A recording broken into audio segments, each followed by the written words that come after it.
Hey everyone, and welcome. So today we're diving into a really strange, kind of funny paradox in the world of modern tech. Why are we spending so much time and money making our fanciest, most advanced gadgets work just like the super simple ones from, decades ago? Let's get right into it. This observation right here is pretty much the heart of this whole thing. It perfectly captures that weird feeling that all our incredible digital progress has somehow led us right back to where we started. Just, with a much, much bigger price tag. So let's start by really digging into this paradox. What are we talking about here? Well, it's this idea that the absolute pinnacle of our consumer technology, our smartphone, is being intentionally simplified to act more and more like a basic, old-school device. I mean, just think about it for a second. Spotify's big new thing is an AI DJ, a robot voice that literally talks between songs. We have every piece of music ever recorded sitting right there in our pocket, and apparently what we were all desperately missing was an algorithm to chat over them. Okay, so this brings us to our first big area, the customer experience, or CX. Now that's just a fancy way of saying the overall feeling you get when you're using a product. So how has the feeling of listening to music actually changed? Or has it? Let's actually break this down. Back in the day, right, you had a human DJ. Let's just call him Murray for fun. And he created this shared communal vibe for everyone listening. Now you have an algorithm, we'll call it X, that gives you a totally personalized experience. But the core function? It's identical. A friendly voice to keep you company. We didn't really disrupt the industry, we just rebuilt Murray in code. All right, on to our next section, radical UI simplification. And this is all about the user interface, the UI, the screen you actually touch and look at.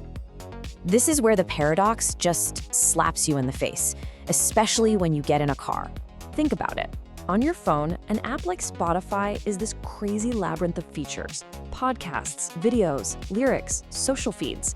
But the second you plug it into your car, poof, it becomes a Duplo block. You get 3 giant buttons, play, skip, back, and that's it. Like 90% of what the app can do just vanishes.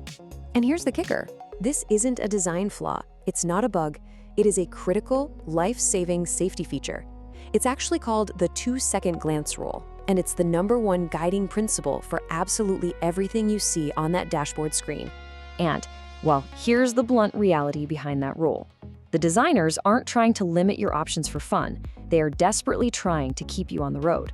The entire design philosophy is built around one single thing, preventing the absolute worst-case scenario. Which leads us perfectly to our next point, the digital tuning knob. So this is all about the user experience, or UX. Basically, how you actually use the thing. If the interface is so simple, how do we even interact with these new digital radios? I mean, this shows the evolution perfectly, doesn't it? Before, you turned a physical knob or you slammed one of those big preset buttons that made that satisfying thunk sound. And now you shout a command into the air. We're still just kind of spinning the dial and hoping for the best, but now we're just doing it with our voice.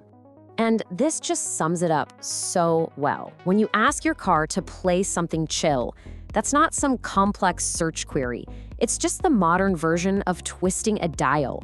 We have literally replaced a physical knob with a vibe knob made of air. And this all brings us to our final section, the genius of focus. So after looking at the experience and the interface, what's the big takeaway here? What is the genius behind this whole journey back to simplicity? It's this, right here. The car dashboard is a completely unique design space. It might be the only interface in the world where success is measured by how little the user actually interacts with it. Its entire purpose is to give you what you need, fast, and then get out of your way. Less is not just more, less is everything. And that gets us to the central idea, the real thesis of this whole thing. We always thought that old school radio was limited by technology, right? But what if it wasn't limited? What if it was just brilliantly, perfectly focused? Just think about it for a second.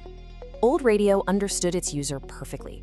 It knew you were busy, it knew your hands are on the wheel, and it knew you just wanted a simple companion for the drive.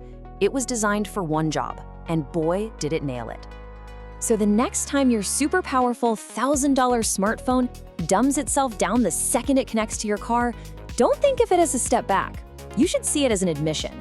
It's your phone finally learning the lesson that a 1950s Buick's dashboard understood from the very beginning.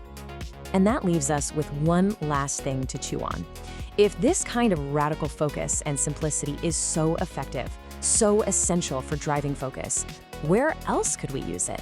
I mean, imagine a work mode or a family mode for our digital lives. Maybe car mode isn't just for the car after all.